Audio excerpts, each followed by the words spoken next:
ॐ शुक्लाम्बरधरं विष्णुं शशिवर्णं चतुर्भुजं प्रसन्नवदनं ध्यायेत् सर्वविघ्नोपशान्तये। व्यासं वसिष्ठनप्तारं शक्ते पौत्रमकल्मषम् पराशरात्मजं वन्दे सुखतादं तपोनिधिम्। व्यासाय विष्णुरूपाय व्यासरूपाय विष्णवे नमो वै ब्रह्मनिधये वासिष्ठाय नमो नमः। अविकाराय शुद्धाय नित्याय परमात्मने सदैकरूपरूपाय विष्णवे सर्वजिष्णवे यस्य स्मरणमात्रेण जन्म संसारबन्धनात् विमुच्यते नमस्तस्मै विष्णवे प्रभविष्णवे। ॐ नमो विष्णवे प्रभविष्णवे। श्रीवैशम्पायन उवाच श्रुत्वा धर्माणशेषेण भावनानि च सर्वशः युधिष्ठिरः शान्तनवं पुनरेवाभ्यभाषत। युधिष्ठिर उवाच किमेकं दैवतं लोके किं वाप्येकं परायणम् स्तुवन्तः कं कमर्चन्त प्राप्नुयुर्मानवा शुभम्। को धर्म सर्वधर्माणां भवतः परमो मदः किं जपन्मुच्यते जन्तुर्जन्म संसारबन्धनात्।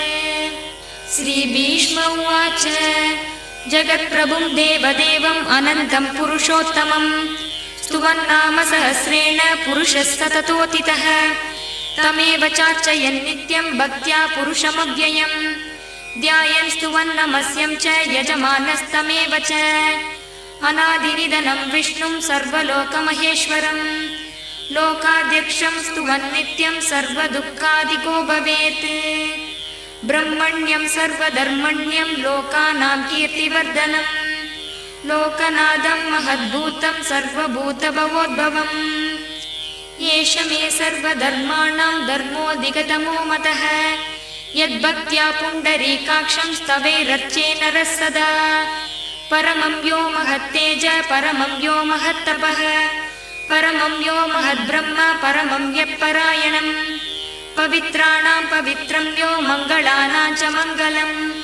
दैवतं देवदानां च भूतानां यो व्ययः पिता। यतः सर्वाणि भूतानि भवन्त्यादियुगागमे यस्मिन् च प्रलयं यान्ति पुनरेव युगक्षये तस्य लोकप्रधानस्य जगन्नाथस्य भूपते विष्णोर्नाम सहस्रं मे शृणु पापभयापहम्। यानि नामानि गौणानि विख्यातानि महात्मनः ऋषिभिः परिगीतानि तानि वक्ष्यामि भूतये। ऋषिर्नाम्नां सहस्रस्य वेदव्यासो महामुनिः छन्दोऽनुष्टुप्तदा देवो भगवान् देवकीसुतः अमृतांशुद्भवो बीजं शक्तिर्देवकीनन्दनः त्रिसामा हृदयं तस्य शान्त्यर्थे विनियुज्यते। विष्णुं जिष्णुं महाविष्णुं प्रभविष्णुं महेश्वरम् अनेकरूपदैत्यान्तं नमामि पुरुषोत्तमम्। अस्य श्रीविष्णोर्दिव्यसहस्रनामस्तोत्रमहामन्त्रस्य श्रीवेदव्यासो भगवान् ऋषिः अनुष्टुप्छन्दः श्रीमहाविष्णु परमात्मा श्रीमन्नारायणो देवता अमृतांशुद्भवो भानुरिति बीजम् देवकी नन्दन सृष्टेति शक्तिः उद्भवः शोभनो देव इति परमो मन्त्रः शङ्खबृन्नन्दकी चक्रीति कीलकम् शार्गदन्वा गदाधर इत्यस्त्रम् रदागपाणिरशोभ्य इति नेत्रम् त्रिसामा सामगः सामेति कवचम् आनन्दं परब्रह्मेति योनिः ऋदुः सुदर्शनकाल इति दिग्बन्धः श्रीविश्वरूप इति ध्यानम्। श्रीमहाविष्णुप्रीत्यर्थे सहस्रनाम जपे विनियोगः ध्यानम्। क्षीरोदन्वप्रदेशे शुचिमणिविलसत्सैकतैर्मौक्तिकानां माला क्लुप्तासनस्तस्फटिकमणिनिभैर्मौक्तिकैर्मण्डिताङ्गः शुभ्रैरभ्रैरदभ्रैरुपरिविरसितैर्मुक्तपीयूषवर्षैः आनन्दीन पुनियादरिनडिन कदा शङ्गपाणिर्मुकुन्दः भूपादौ यस्य नाभिर्वियदसुरनिलश्चन्द्रसूर्यौ च नेत्रे कर्णावाशा शिरोद्यौर्मुखमभिदहनो यस्य वास्तेयमब्धिः अन्धस्तं यस्य विश्वं सुरनरगगो भोगि गन्धर्वदैत्यैः चित्रं रम्यते तं त्रिभुवनवपुषं विष्णुमीशं नमामि। ॐ नमो भगवते वासुदेवाय। शान्ताकारं भुजगशयनं पद्मनाभं सुरेशं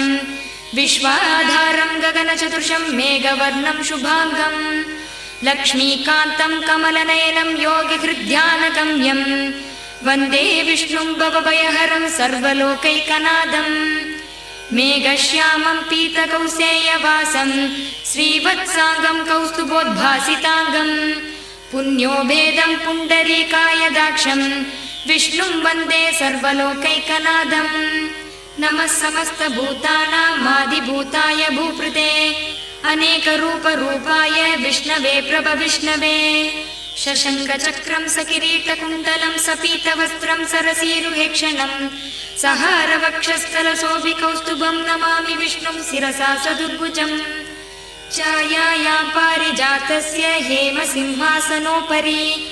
आसीनमम्बुदश्याममायदाक्षमलङ्कृतम् चन्द्राननं चतुर्बाहुं श्रीवत्साङ्गितवक्षसं रुक्मिणी सत्यभामाभ्यां सहितं कृष्णमाश्रये। हरिः ॐ। विश्वं विष्णुर्वषट्कारो भूतभव्यभवत्प्रभुः भूतकृद्भूतभृद्भावो भूतात्मा भूतभावनः भूतात्मा परमात्मा च मुक्तानां परमागतिः अव्ययः पुरुषः साक्षी क्षेत्रज्ञो शरयेव च योगो योगविदां नेता प्रधानः पुरुषेश्वरः नारसिंहवपुः श्रीमान् केशवः पुरुषोत्तमः सर्वशर्वशिवस्तानुर्भूतादिर्निधिरव्ययः शम्भवो भावनो भर्ता प्रभवः प्रभुरीश्वरः स्वयं भूशम्भुरादित्य पुष्कराक्षो महास्वनः अनादिनिधनो धाता विधाता धातुरुत्तमः अप्रमेयो ऋषिकेश पद्मनाभोऽमरप्रभुः विश्वकर्मा मनुस्त्वष्टास्तविष्टस्तविरो ध्रुवः अग्राह्य शाश्वतः कृष्णो लोहिताक्षप्रदर्तनः प्रभूतस्तृगभुक्ताम पवित्रं मङ्गलं परम् ईशानप्राणदः प्राणो ज्येष्ठश्रेष्ठः प्रजापतिः हिरण्यगर्भो भूगर्भो माधवो मधुसूदनः ईश्वरो विक्रमी धन्वी मेधावी विक्रमक्रमः अनुत्तमो दुरादर्श कृतज्ञ कृतिरात्मवान् सुरेशः शरणं शर्म विश्वरेता प्रजाभवः अहः संवत्सरो व्याळ प्रदय्यः सर्वदर्शनः अजः सर्वेश्वरः सिद्ध सिद्धि सर्वादिरच्युतः वृषा कविरमेयात्मा सर्वयोगविनिश्रितः वसुर्वसुमना सत्य समात्मा संमितः समः अमोघः पुण्डरीकाक्षो वृषकर्मा वृषाकृतिः रुद्रो बहुशिरा बभ्रुर्विश्वयोनिश्चुशिश्रवा अमृतः शाश्वतस्तानुर्वरारोहो महातपः सर्वगः सर्वविद्भानुर्विश्वक्सेनो जनार्दनः वेदो वेदविदव्यङ्गो वेदाङ्गो वेदवित्कविः लोकाध्यक्षः सुराध्यक्षो धर्माध्यक्षः कृताकृतः चतुरात्मा चतुर्व्यूहः चतुर्द्रंष्ट्रश्चतुर्भुजः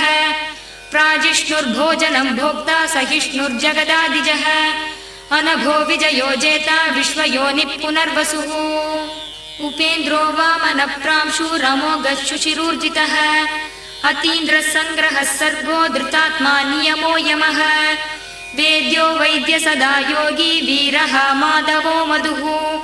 अतीन्द्रियो महामायो महोत्साहो महाबलः महाबुद्धिर्महावीर्यो महाशक्तिर्महाद्युतिः अनिर्देच्य वपुः श्रीमान् अमेयात्मा महाधृतृक् महेश्वासो महीभर्ता श्रीनिवासः सदाङ्गतिः अनिरुद्धः सुरानन्दो गोविन्दो गोविदाम्पतिः मरीचिर्धमनो हंसः सुपर्णो भुजगोत्तमः हिरण्यनाभः सुदभा पद्मनाभः प्रजापतिः अमृत्युः सर्वदृक्सिंहः सन्धाता सन्धिमां स्थिरः अजो दुर्मर्षणः शास्ता विश्रुदात्मा सुरारिः गुरुर्गुरुतमो धाम सत्य सत्य पराक्रमः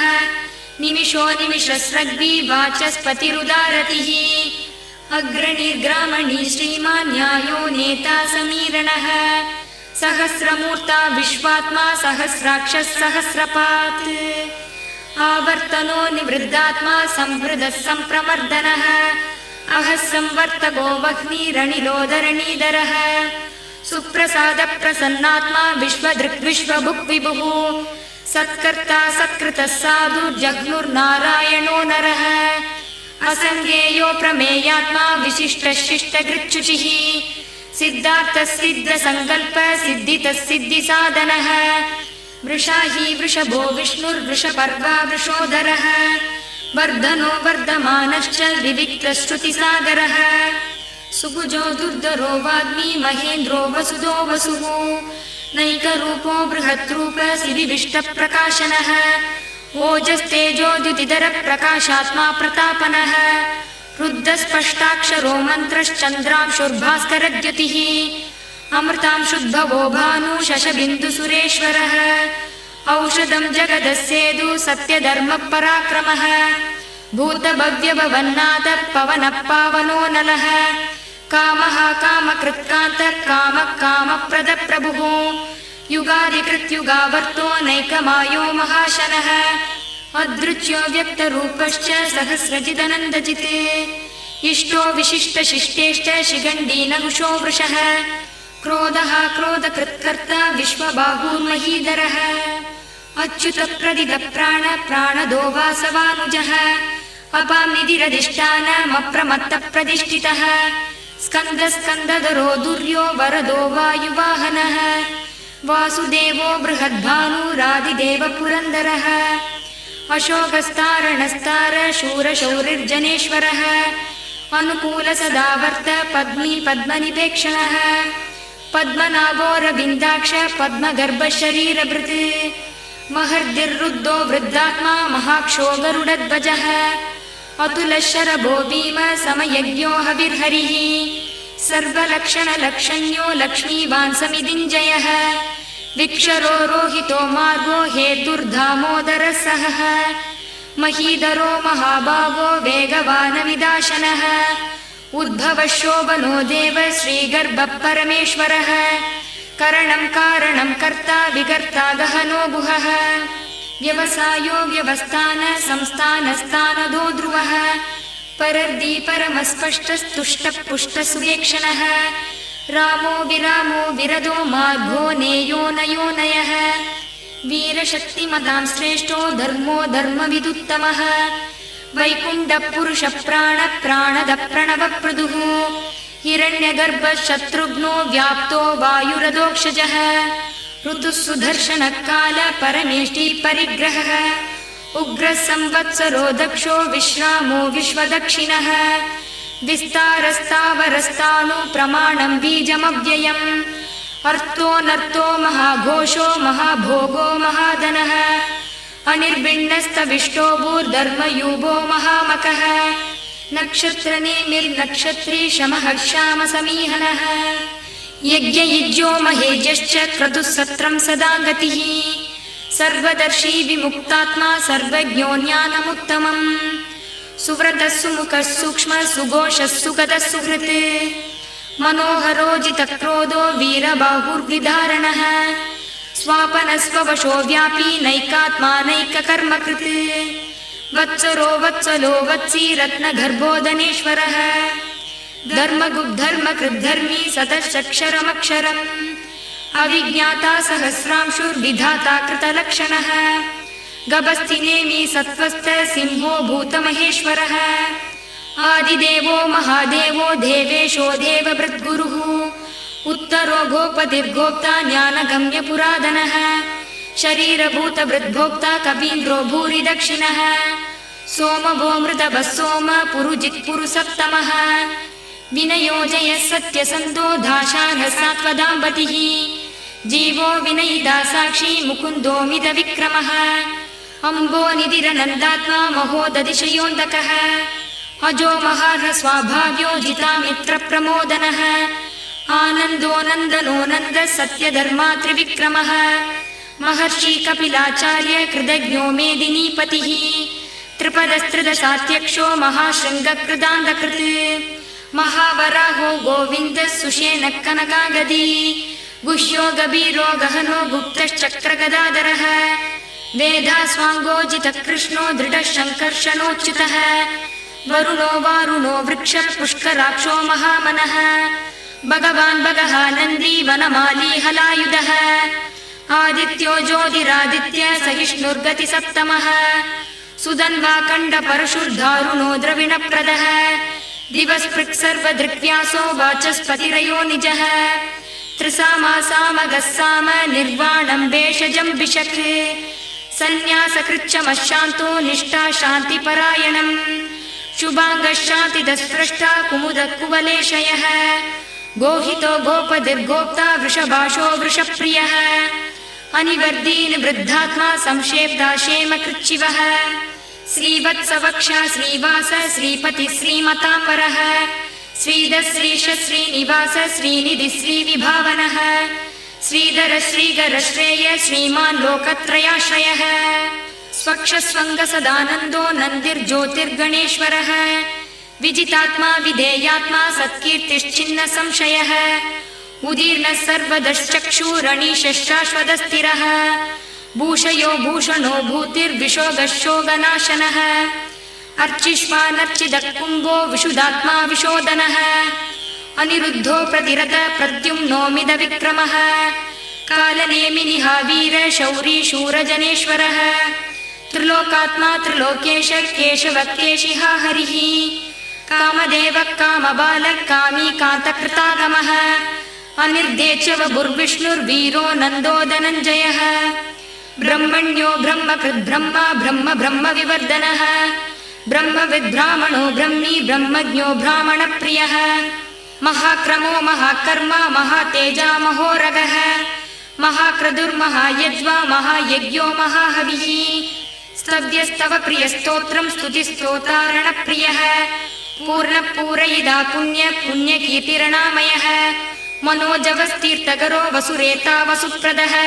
वसुप्रदो वासुदेवो वसुर्वसुमना हविः सद्गतिः सत्कृतिः सद्दा सद्भूतिः सत्परायणः शूरसेनो यदुश्रेष्ठ सन्निवासः सुयामुनः भूता वासो वासुदेवः सर्वासु निलयो नलः दर्पः दर्पदो दृप्तो दुर्धरोधापराजितः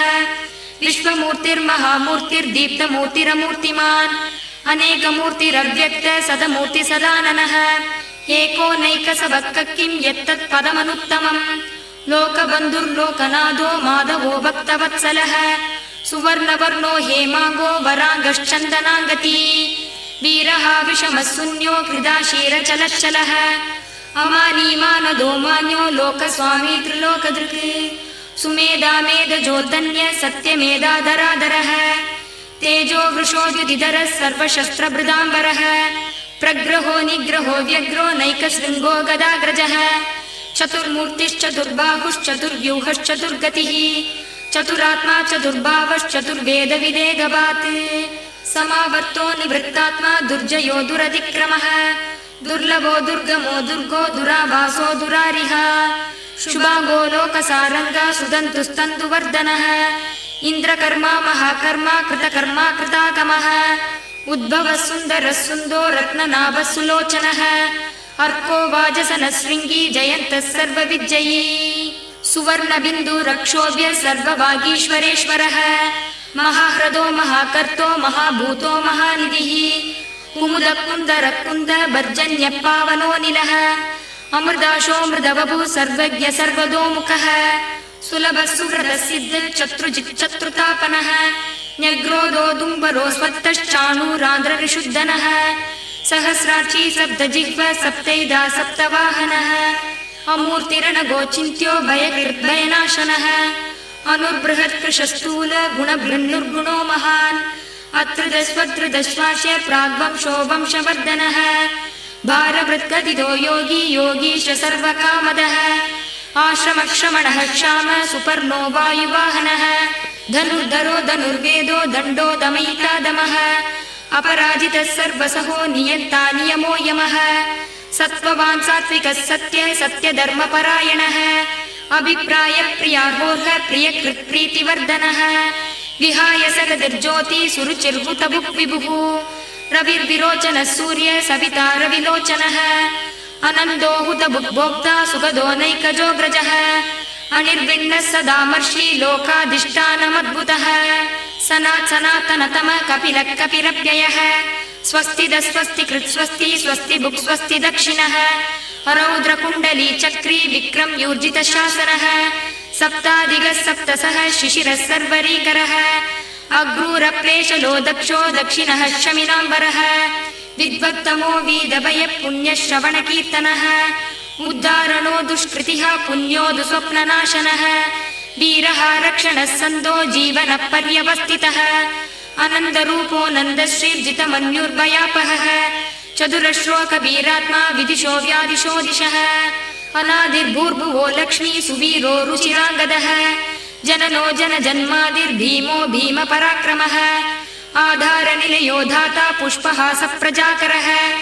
ऊर्ध्वगः सत्पथाचार प्राणद प्रणवप्पणः प्रमाणं प्राणनिलयः प्राणभृत् प्राणजीवनः तत्त्वं तत्त्वविदेगात्मा जन्म मृत्युजरादिगः भूर्भुवस्वस्तरुस्तार सविता प्रपितामहः यज्ञो यज्ञपतिर्यज्वा यज्ञाङ्गो यज्ञवाहनः यज्ञप्रत्यज्ञकृत्यज्ञी यज्ञभुग्यज्ञसाधनः यज्ञातकृत्यज्ञगुह्य मन्नमन्नादयेव च आत्मयोनि स्वयं जातो वैकानसामगायनः देवकीनन्दनः स्रष्टा क्षितीशपापनाशनः शङ्खबृन्नन्दकी चक्री सार्गधन्वा गदाधरः रदागपाणि रक्षोभ्यः सर्वप्रहरणायुतः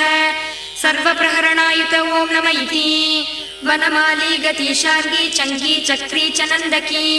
श्रीमान्नारायणो विष्णुर्वासुदेवोऽभिरक्षतु वनमाली गति चार्गी चङ्गी चक्री च नन्दकी श्रीमान्नारायणो विष्णुर्वासुदेवोऽभिरक्षतु वनमाली गति चार्गी चङ्गी चक्री च नन्दकी श्रीमान्नारायणो विष्णुर्वासुदेवोऽभिरक्षतु इतीदं कीर्तनीयस्य केशवस्य महात्मनः नाम्नां सहस्रं दिव्यानामशेषेण प्रकीर्तितम् यैदं शृणुयात् नित्यं यच्चापि परिकीर्तयेत् नाशुभं प्राप्नुयात् किञ्चित् सोमुद्रेह च मानवः वेदान्तगो ब्राह्मणस्य क्षत्रियो विजयी भवेत् वैश्योधनः समृद्धस्यात् शूद्रसुखमवाप्नुयात् धर्माति प्राप्नुयात् धर्ममर्दादिशार्थमाप्नुयात् कामानवाप्नुयात् कामी प्रजाति चाप्नुयात् प्रजाम् भक्तिमान् यशदोताय शुचिः सद्गतमानसः सहस्रं वासुदेवस्य नाम्नामेतत् प्रकीर्तयेत् यशः प्राप्नोति विपुलं यादि प्राधान्यमेव च अचलां श्रियमाप्नोति श्रेय प्राप्नोत्यनुत्तमम् न भयं क्वचिदाप्नोति वीर्यं तेजश्च विन्दति भवत्यरोगो द्युतिमान् बलरूपगुणान्वितः रोगार्तो मुच्यते रोगात् भक्तो मुच्येत बन्धनात् भयान्मुच्येत बीरस्तु मुच्येतापन्न आपदः दुर्गान्यदितरत्याशु पुरुषः पुरुषोत्तमम् स्तुवन्नाम सहस्रेण नित्यं भक्तिसमन्वितः वासुदेवाश्रयो मर्त्यो वासुदेवपरायणः सर्वपापविशुद्धात्मा यादि ब्रह्म सनातनम् न वासुदेव भक्तानामशुभं विद्यते क्वचित् जन्म मृत्युजरा व्याधि भयं नैवोपजायते इमं स्तवमदीयान श्रद्धा भक्तिसमन्वितः युज्येतात्मसुखक्षाति श्रीधृति स्मृतिकीर्तिभिः न क्रोधो न शमात्सर्यं न लोभो नाशुभापतिः भवन्ति कृतपुण्यानां भक्तानां पुरुषोत्तमे द्यौसचन्द्रार्कनक्षत्राकं दिशो भूर्महोदधिः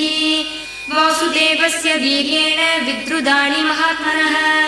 ससुरासुरगन्धर्वं सयक्षोरगराक्षसम् जगद्वशे वर्तदेधं कृष्णस्य सचराचरम् इन्द्रियाणि मनोबुद्धि सत्त्वं तेजो बलं धृतिः वासुदेवात्मकान्याहुः क्षेत्रं क्षेत्रज्ञ एव च सर्वागमानामाचार प्रथमं परिकल्पते आचार प्रभवो धर्मो धर्मस्य प्रभुरच्युतः ऋषयपितरो देवा महाभूतानि धातवः जङ्गमा जङ्गमञ्चेदं जगन्नारायणोद्भवम् योगो ज्ञानं तदा साङ्ख्यं विद्या शिल्पाति कर्म च वेदाशास्त्राणि विज्ञानमेतत् सर्वं जनार्दनात् एको विष्णुर्महद्भूतं पृथक् भूतान्यनेकचः त्रीन् लोकान् व्याप्य भूतात्मा पुङ्क्ते विश्वभुगव्ययः इमं स्तवं भगवतो विष्णोर्व्यासेन कीर्तितम् पठेद्य इच्छेत् पुरुषश्रेयः प्राप्तुं सुखानि च विश्वेश्वरमजं देवं जगदप्रभुमव्ययम् भजन्ति ये पुष्कराक्षं न ते यान्ति पराभवम् न ते यान्ति पराभवम् ॐ नमः इति। अर्जुन उवाच पद्मभद्र विशालाक्ष पद्मनाभसुरोत्तम भक्तानामनुरक्तानां त्राता भव जनार्दन। श्रीभगवानुवाच यो मां नाम सहस्रेण स्तोतुमिच्छति पाण्डव सोऽहमेकेन श्लोकेन स्तुत एव न संशयः स्तुत एव न संशयो ॐ नमः इति। व्यास उवाच वासनात् वासुदेवस्य वासितं भुवनत्रयम् सर्वभूतनिवासोऽसि वासुदेव नमोऽस्तु ते वासुदेव नमोऽस्तु ते ॐ नमः इति। पार्वत्युवाच केनोपायेन लघुना विष्णोर्नाम सहस्रकम् पठ्यते पण्डितेर्नित्यं श्रोतुमिच्छाम्यहं प्रभो। ईश्वर उवाच श्रीराम राम रामेति रमे रामे मनोरमे सहस्रनाम तत्तुल्यं राम नाम वरानने। श्रीराम राम रामेति रमे रामे मनोरमे सहस्रनाम तत्तुल्यं राम नाम वरानने। श्रीराम राम रामेति रमे रामे मनोरमे सहस्रनाम तत्तुल्यं राम नाम वरानने। राम नाम वरानन ॐ नमः इति। ब्रह्मोवाच नमोऽस्त्वनन्ताय सहस्रमूर्तये सहस्रबाधाक्षि शिरोरुबाहवे सहस्रनाम्ने पुरुषाय शाश्वते सहस्रकोटियुगधारिणे नमः सहस्रकोटियुगधारिणे ॐ नमः इति। सञ्जय उवाच यत्र योगेश्वरः कृष्णो यत्र पार्थो धनुर्धरः तत्र श्रीविजयो भूतिर्ध्रुवा नीतिर्मतिर्मम। यत्र योगेश्वरः कृष्णो यत्र पार्थो धनुर्धरः तत्र श्रीर्विजयो भूतिर्ध्रुवा नीतिर्मतिर्मम। श्रीभगवानुवाच अनन्याश्चिन्तयन्तो मां ये जना पर्युपासते तेषां नित्याभियुक्तानां योगक्षेमं वहाम्यहम्। परित्राणाय साधूनां विनाशाय च दुष्कृतां धर्म संस्थापनार्थाय सम्भवामि युगे युगे। परित्राणाय साधूनां विनाशाय च दुष्कृतां धर्म संस्थापनार्थाय सम्भवामि युगे युगे। आर्ता विषण्णा शिथिलाश्च भीता घोरेषु च व्याधिषु वर्धमानाः संकीर्त्य नारायण शब्दमात्रं विमुक्तदुःखा सुखिनो भवन्तु। कायेन वाचा मनसेन्द्रियैर्वा बुद्ध्यात्मना वा प्रकृते स्वभावात् करोमि यत् सकलं परस्मै नारायणायेति समर्पयामि। कायेन वाचा मनसेन्द्रियैर्वा बुद्ध्यात्मना वा प्रकृते स्वभावात् करोमि यत् सकलं परस्मै नारायणायेति समर्पयामि। ॐ नमो भगवते वासुदेवाय। ॐ नमो भगवते वासुदेवाय।